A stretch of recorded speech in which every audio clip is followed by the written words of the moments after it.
Hey y'all, it's Chimdi. So we're in the last couple of days of this 30-day challenge, and someone left a comment on a video I made on YouTube 4 years ago where I was doing this try-on thing of these Warby Parker glasses, and it was right before I got eye surgery. So the whole video is me just being like, I'll never need to wear glasses again.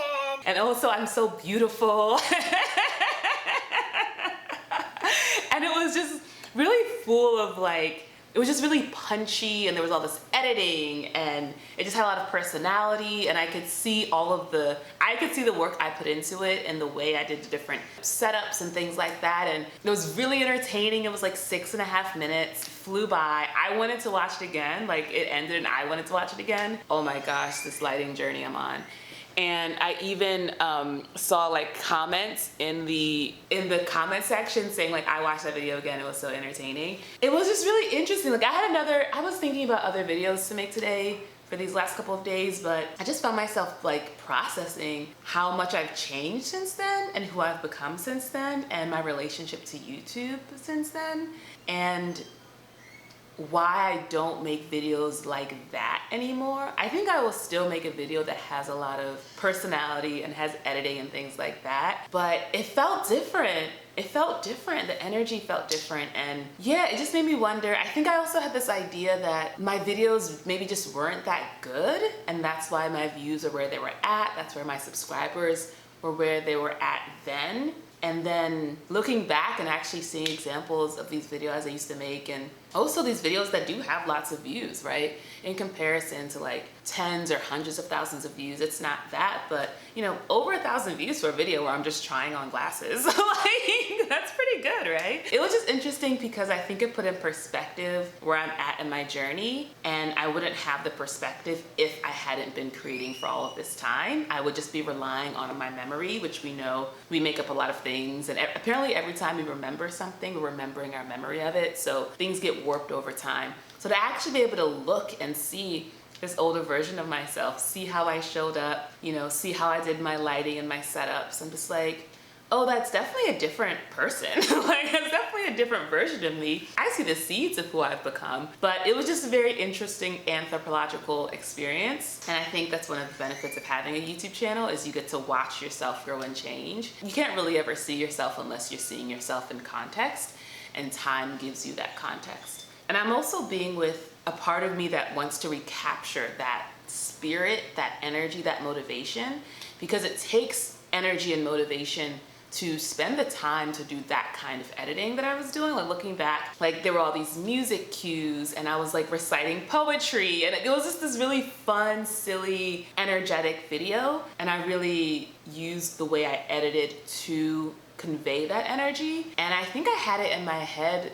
More recently, I had it in my head that this was a skill I didn't have. This was something I needed to learn and develop. And then watching this older video, I'm like, no girl, you've been doing this. You're making a choice to not do it. You maybe have some ideas about how much effort it'll take, about how long it'll take, or maybe whatever the trade-off is, it isn't worth it for you, and that's why you aren't doing it. But it's not that you can't do it, it's that something shifted where you don't want to do it. And at the time I made that video, I was fully employed. Like I was working a 9 to 5. I don't know exactly how much I was making then, but I was living in LA at the time. I was doing elective eye surgery, you know? So I think also my relationship to creating was different because at the time, I don't think I had I wasn't planning on quitting my 9 to 5. So I really was creating on YouTube as this hobby, as this way to grow something that could maybe turn into something, but it wasn't that I was relying on YouTube to be my main thing. So I wonder if that played a role. And as I reflect on how lately I have gotten more into editing and getting B-roll and all these fun things, it's because I've also had more financial stability. And so I'm like, oh, I wonder if that's what it is that as I just have the resources to focus on my creativity, I get to have that time and spend that time doing things that I think will make for a more entertaining video.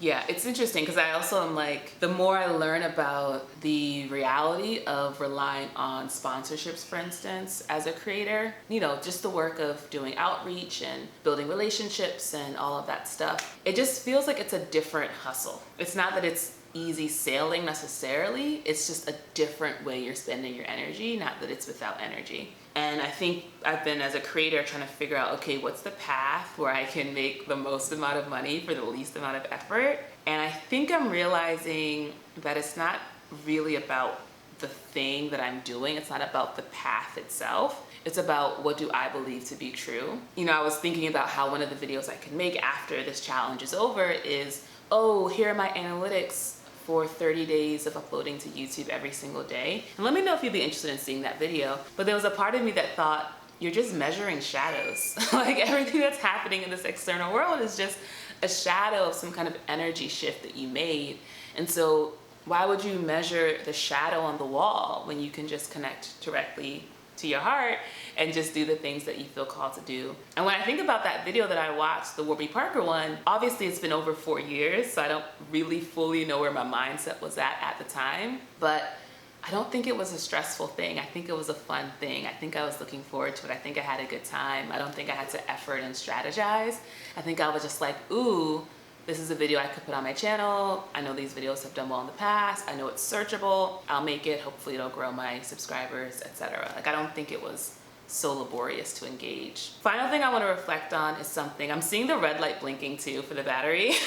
So we'll see if I can make this play in time. But I saw this thing on TikTok. It was Jim Rohn. He was talking about how his mentor said to him, hey, you should make a goal for $1 million. And he was like, all right. And he was like, you know, and the mentor started to say why, and Jim was like, no, I know why. And the mentor was like, no, it's not about the money.